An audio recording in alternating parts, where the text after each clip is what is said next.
আপনি BCS cadre হয়েছেন, সরকারি ডাক্তার হিসেবে নিবন্ধিত হয়েছেন।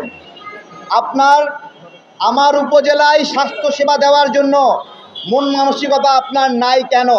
দালাল প্লাস আমজনতা লড়াই হবে। এই লড়াইয়ে আমজনতাকে জিততে হবে। নাগরিকদের স্বাস্থ্যের নিরাপত্তার জন্য, আপনাদের ভালোর জন্য, আমাদের ভালোর জন্য স্বাস্থ্য সুরক্ষা আন্দোলন 2025-এর আজকের কর্মসূচিতে যে আলোচনা দিয়ে শুরু করতে চাই, আমি ডাক্তার ভাইদেরকে জিজ্ঞাসা করছি, আপনাদেরকে বিভিন্ন উপজেলা পর্যায়ে নিয়োগ দেওয়া হয়, আপনারা সেখান থেকে চলে আসার জন্য অস্থির হয়ে যান কেন?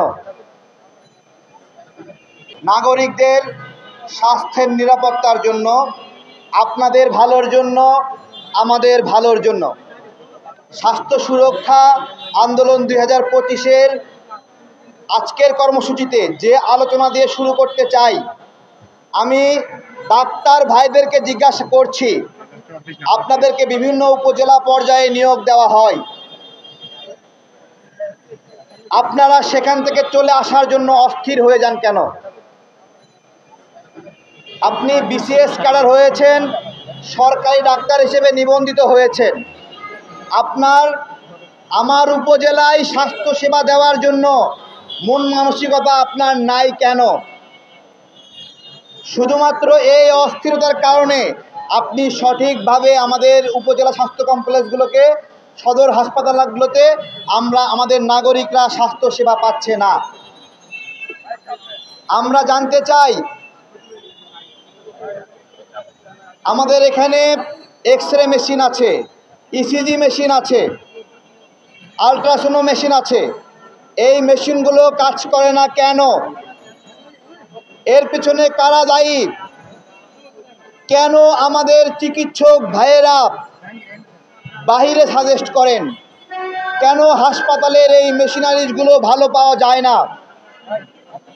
জাতীয় স্বাস্থ্য সুরক্ষা আন্দোলন একটা প্রতিবেদন রেডি করবে, বাংলাদেশের কতগুলো হাসপাতালে কতগুলো যন্ত্রপাতি আছে এবং এর মধ্যে কতগুলো হাসপাতালে এই মেশিনগুলো ঠিক আছে আর কতগুলো হাসপাতালে ঠিক নাই।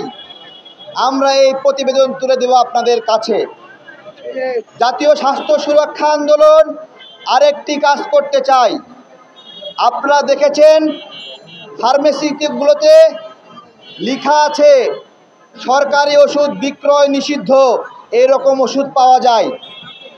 আমরা ফার্মেসিগুলোকে সাবধান করছি, এই জাতীয় স্বাস্থ্য সুরক্ষা আন্দোলন শুরু হলো, কোনো সরকারি ওষুধ তোমার ফার্মেসিতে পাওয়া গেলে জনগণ তোমার বিরুদ্ধে তৎক্ষণাৎ ব্যবস্থা গ্রহণ করবে।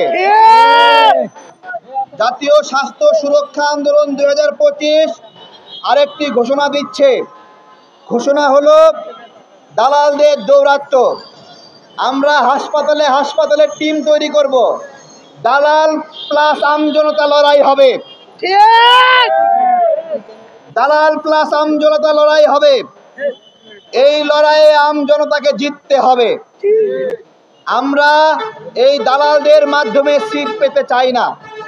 আমাদের জন্য যে বরাদ্দকৃত সিট, ওইটা আমরা স্বাভাবিকভাবে পেলাম, না হলে হাসপাতাল আর বারান্দায় আমরা শুয়ে সেবা নেব। তারপরেও দালালদের কোনো লবিং আমরা এখানে দেখতে চাই না। দালালদেরকে বলবো, তোমাদের রুটি রুজি এবং ইনকামের জন্য তোমরা দ্রুত বিকল্প ব্যবস্থা খোঁজো, আমরা তোমাদের উচ্ছেদ করার জন্য মাঠে নামছি। জাতীয় স্বাস্থ্য সুরক্ষা আন্দোলনের পক্ষ থেকে আমরা আরেকটি কথা বলতে চাই। এই দেশে বড় লোকের জন্য এভার কেয়ার আছে, স্কয়ার আছে, ল্যাব এড আছে। গরিবের জন্য 10 টাকার হাসপাতালের টিকিট আছে। আমার কথা, যেই ব্যক্তি 2000 টাকায় চিকিৎসা পায়, চিকিৎসা ব্যয় বহন করতে সক্ষম, তার জন্য হাসপাতাল কোথায়? আপনি মধ্যবিত্ত, আপনি সরকারি হাসপাতালে 10 টাকার টিকিট দিয়ে যাবেন না। আপনার 2000-5000 টাকা খরচ করার সামর্থ্য আছে। একজন মধ্যবিত্তর জন্য এই বাংলাদেশে কোনো হাসপাতাল নাই। বড় লোকের জন্যও আছে, গরিবের জন্যও আছে। জাতীয় স্বাস্থ্য সুরক্ষা আন্দোলন ওই জনমত গঠন করবে যে মধ্যবিত্ত যারা অল্প টাকা ব্যয় করতে চায় তাদের জন্য যেন আলাদা চিকিৎসা সেবা ব্যবস্থা থাকে। আমরা প্রত্যেকটা জেলায় জেলায় কমিউনিটি ওয়ার্ক করব, উপজেলায় উপজেলায় কমিউনিটি ওয়ার্ক করব। আমরা আহ্বান জানাই নাগরিকদেরকে, আপনারা জাতীয় স্বাস্থ্য সুরক্ষা আন্দোলন 2025-এর আন্ডারে আমরা প্রত্যেকটা উপজেলায় উপজেলায় এই আন্দোলন কমিটি করব। জাতীয় স্বাস্থ্য সুরক্ষা আন্দোলন 2025-এর কমিটি, এই কমিটির কাজ কি হবে? আপনারা দলবদ্ধ হয়ে হাসপাতালে যাবেন, গিয়ে প্রথমে ঢুকবেন, ওইখানের বাথরুমে ঢুকবেন, ওয়াশরুমে ঢুকবেন, ঢুকে দেখবেন কয়টা ট্যাপ নষ্ট আছে, মেঝে টাইলসগুলো ভাঙ্গা আছে কিনা, শাওয়ার কাজ করে কিনা, বদনাগুলোতে শ্যাওলা ধরেছে কিনা, এই সকল খোঁজ খবর নেবেন। পাশাপাশি এই স্বাস্থ্য সুরক্ষা কমিটি আরেকটি কাজ করবে, প্রত্যেক দিন সকালবেলা 9টার দিকে গিয়ে বসে থাকবে, দেখবে কোন কোন কোন কোন ডক্টর তার সেবা দিতে হাসপাতালে উপস্থিত হয়নি। ঠিক, আমরা এগুলোর তালিকা ফেসবুকে প্রকাশ করব। ডক্টর ইউনূস স্যার বলেছে কোন কোন রাজনৈতিক দল কি মতামত দেয়, হ্যাঁ না টিক চিহ্ন দেয়, সব ওয়েবসাইটে দিয়ে দেবে।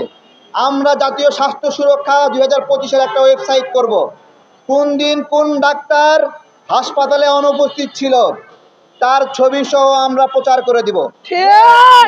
এগুলো আমরা মনের কষ্ট নিয়ে বলছি, আমাদের এখানে প্রত্যেকটা নাগরিক, প্রত্যেকটা পরিবার এই চিকিৎসা নিয়ে হয়রানির শিকার হয়েছে। আমজনতার দল প্রচলিত রাজনীতির বাইরে এইটা গুরুত্বপূর্ণ মনে করেছে যে এই স্বাস্থ্য বিষয়ে আমাদের কাজ করার সুযোগ রয়েছে। শুধুমাত্র হাউ খাউ করা আর স্লোগান দেওয়া রাজনীতি না, যখন দরকার হয়েছে লাঠি নিয়ে শেখ হাসিনাকে প্রতিহত করেছি। এখন দেশ গড়ার সময়, আমরা স্বাস্থ্য, চিকিৎসা, শিক্ষা এইসব বিষয়ে আর একবারের জন্য গাফিলতি সহ্য করব না। ডাক্তারদেরকে বলছি, যিনি গ্রামে নিয়োগ পেয়েছেন তাকে গ্রামেই কাজ করতে হবে। ছটফট করলে ছটফটানি আমরা বন্ধ করব, ছটফটানি বন্ধ করব।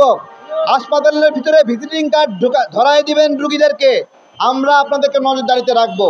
পাশাপাশি বিভিন্ন ওষুধ কোম্পানির ভাইরা আছেন, সারাক্ষণ ডাক্তারের পিছনে লেগে রাখেন, তারপরে রুগীরা বের হলে সেই প্রেসক্রিপশনের ছবি তোলেন যে আপনার দেওয়া ওষুধ সেখানে লিখেছে কিনা। এই তো আমরা আপনাদেরকে সতর্ক করছি, রিপ্রেজেন্টেটিভরা নির্দিষ্ট সময় নেবেন ডক্টরের কাছ থেকে, আধা ঘন্টার জায়গায় 1 ঘন্টা নেন, কিন্তু রোগীর জন্য বরাদ্দ সময়ে আপনারা ঢুকতে পারবেন না সেখানে। এই বিষয়গুলো জাতীয় স্বাস্থ্য সুরক্ষা আন্দোলনের পক্ষ থেকে আমরা বলছি।